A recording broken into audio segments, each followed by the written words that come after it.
Well, it looks like What If Season 3, or What If as a whole, is over. It truly is wasted potential, but I want to save that for a later video. As usual, I'm going to cover and rank all 9 episodes, well, technically 8 episodes of What If Season 3. And then for a later video, I want to make a retrospective of What If and what I really feel was lost with this show.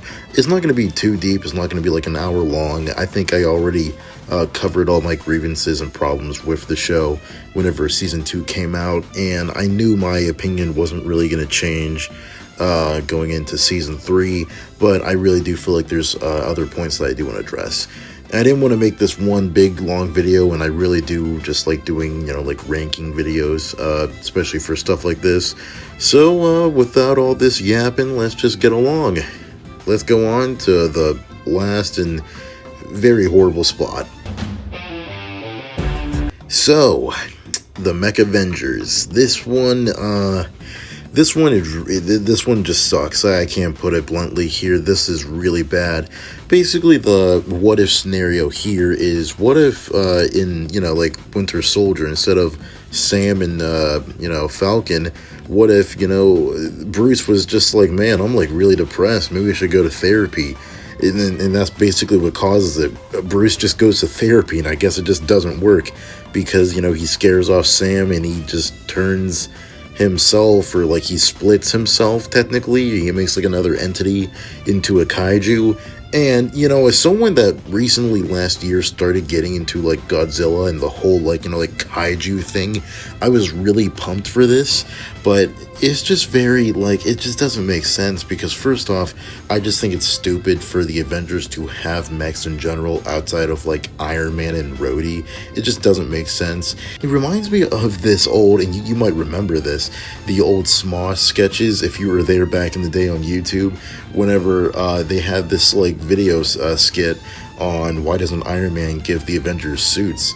And I'm sorry to tell you this, but like in this episode, we have characters like Thor and Shang-Chi who have famously known for defeating these kaiju monsters without mechs. So it doesn't make sense why most of the team, or at least some members on the team, I know some of them actually do need mechs, but it doesn't make sense why some of them need mechs. And to get with the Avengers in this, and I know this happens with a lot of episodes, but I hate the fact that the OG Avengers just die off screen. And I know this is because they want to push, their new like phase 3, 4 heroes. I get that. I can understand that. But with What If, I really think, concepts can really just go sky high if they keep their original members. And you know what could have made this better? You know what really could have? If they actually had team dynamics, because in this episode you have Moon Knight, someone who has never interacted with the Avengers before ever in the MCU, and it's wasted. And it's not even just him, because in this episode we have like 10 or so characters. You have Shang-Chi, Red Guardian, Sam, Monica, and all that, and they don't do anything. There's no mixing between each other. Like, one of the things I love about the MCU is getting to see characters interact with one another, and What If is the perfect opportunity for it. And this is my problem with What If, is the fact that they're limited by both time. It really is time. And along with that, with the changes of What If, and this is also my big problem with What If in general, is they don't truly take into effect the time effect of like the changes in this.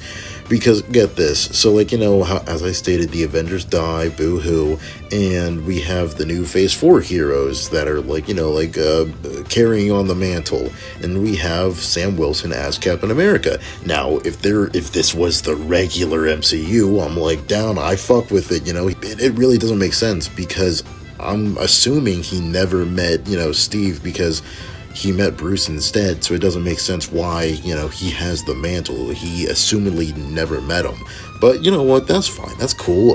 Red Guardian, that doesn't make a lick of fucking sense. You know, for this video, I didn't want to be the nitpick guy, you know, like looking at every little minute detail and just think about it too deeply, because some of them I can't. I can just have fun with it, but it doesn't make sense here, because with Red Guardian, one of the major plot points of Black Widow, that movie, is the fact that she broke her surrogate quote-unquote dad out of prison, and you can't do that if you're dead, because she broke him out of prison during Civil War, like after Civil War, and this clearly takes place before Civil War, so I don't know what to tell you. I really don't. Like, this is a really bad episode. The mech fighting is pretty, like, whatever. It honestly, it's not that entertaining to watch. I just don't think seeing the Avengers fight in mechs is that interesting. And like I said before, most of these guys, they can clearly take on kaijus and monsters without them. So it's like you tried, you failed. All right, next one. And ponder the question, what if? Alright, here we go. We have the finale of the show, because the reason why this is above the Mech Avengers is because at least here, you know, I can't really think of why. As I stated, I really don't like the whole crossover building up of, like, What If. I think What If should purely just be on its own. Each episode is its own standalone thing, and it doesn't help the fact that this is just like, I don't even know what to say, because we have Captain Carter, of course, because she's a really cool character. She's really great. Woo, we all love British Captain America, and it's just a dumb final battle. You know, we have Uatu going against the Watchers, and they're like, you betrayed us, and I go like, no, I didn't. You guys don't understand my power of friendship, or something like that. And the bad guys, and this is what I love about, you know, how Marvel tries to make their supervillains like really bad, is the fact that instead of being, you know, like rational villains and like, you know, well, we're just gonna kill you, sorry to say that we got to do it. In here, in the finale, the other Watchers, we go like, we're not just gonna kill you, we're gonna kill every version of you. it's so dumb, because, okay, so I want you to picture this. Take out Birdie and Kahorti, because they're literal made-up characters for this show, and just think about Storm and Captain Carter for a second. Captain Carter, Peggy Carter, if you take her out of, you know, like, all of existence, you're really fucking up with a lot of things here. Not only are you going to affect the MCU in every version of just regular Agent Peggy Carter, which is going to fuck up the timeline immensely. If you take out any versions of Captain Carter, you know, like British Captain America, that fucks over a lot of universes, and that's really bad. And same for Storm. Storm, that's a really major fuck up there. Like, if you take out Storm out of like every piece of X-Men and Marvel media, your universe is screwed over. I don't know what to tell you. So, and that's what I love about whenever Marvel does this, is whenever they take a villain who has logical plans and just ramps them up to 11 just to make sure you know that they're really bad. They're bad to the bone, and I'm like, you're losing the plot here, son. You're losing the plot. And then, of course, because Captain Carter has to be, you know, like the perfect character, she's the one that makes the sacrifice play, and that's it. That's the end of Captain Carter. Honestly, I'm surprised they had the balls to kill her off, because she has been like the most prominent character in this entire show. Oh, and I'm not done yet. I have two more things I want to mention. Is that in the beginning of the episode, whenever Watcher stands trial, you have, you know, all the other Watchers going like, Captain Carter, she's like the worst of it, the worst of your creations. And you know what? I'm gonna be nitpick fucking McGee over here, because Captain Carter is not even, it's not even his problem. It's like the least, if you want to count her as a problem, because the Watcher unintentionally caused Supreme Doctor Strange to basically almost destroy the multiverse. You had him accidentally create Infinity Ultron, which also almost destroyed the multiverse. And then, I'm not going to forget this, because I know a lot of people aren't mentioning this and how the Watcher and his major screw-ups, he basically, what he did was, in season 1, I know you probably forgot this, because this show is very forgettable outside of a handful of genuinely good episodes. He took Black Widow from a doomed universe and just put her in another one. Like, that is essentially the SpongeBob meme of, how about we just take Bikini Bottom and push it somewhere else? like helping out Riri Williams or like the kid in the Old West episode, I don't think that that's big of a deal. But putting someone in a different universe just because they're sad and they don't want to go to their depressed universe, that actually is a major problem. And I'm not even shocked that they don't mention it, just because of how this movie just wants to pat itself on the back for Captain Carter. Let's just get to the next one. And we are almost bankrupt. So, time for a cheaper approach. Allow me to introduce the multiverse. So, yeah, the last two episodes, a two-parter, so this one's the least bad of the two. I guess I could talk about the team because episode 8 was the finale. I think the team's pretty okay. I don't think Captain Carter should be leading it. It should be Storm. Let's get to the next episodes. At least this one doesn't really, tick me off that much. Literally, Spider-Man! It isn't an illusion this time! This is a real shotgun! I just fucking shoot people now! I think this one is the most, inoffensive or just I don't care episode. This is what if the emergence happened, and first off, right off the bat, this episode shouldn't be made. Not at all. Because I don't think the writers understood this, because I hate to tell you this, but with the emergence, it should have killed everybody.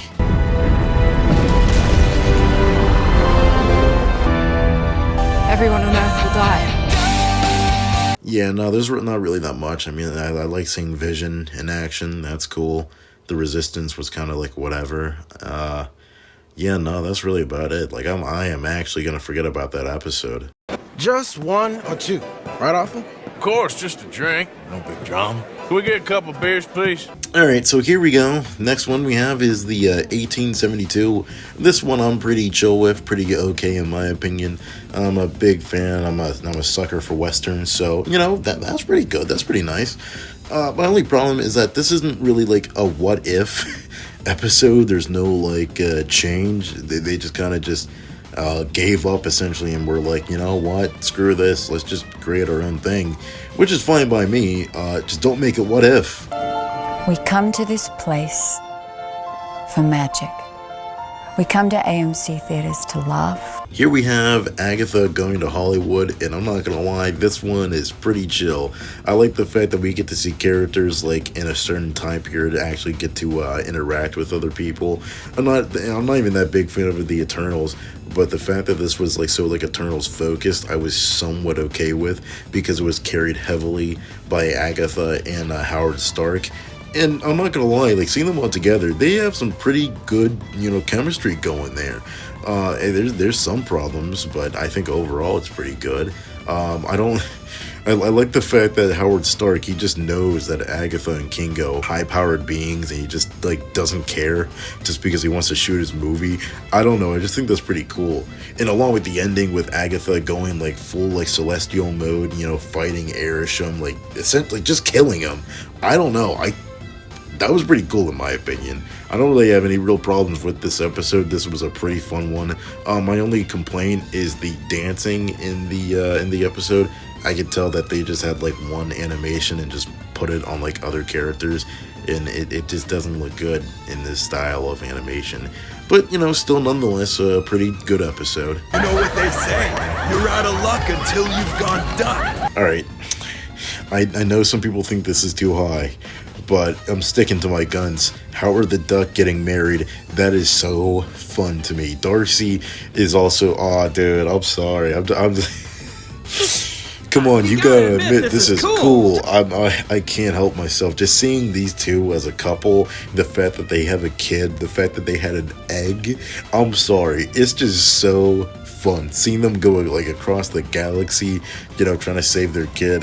Come on. I'm just having fun with this one.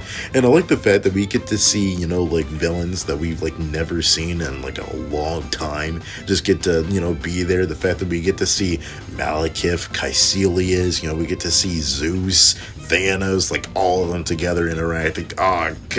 Come on, man, it's pretty good. Come on. We'll be best friends forever. Red Guardian is by far one of my favorite characters in Phase 4. The Winter Soldier was always a favorite of mine, and just seeing to see their dynamics clash between one another, it just simply is just that much fun. It really is.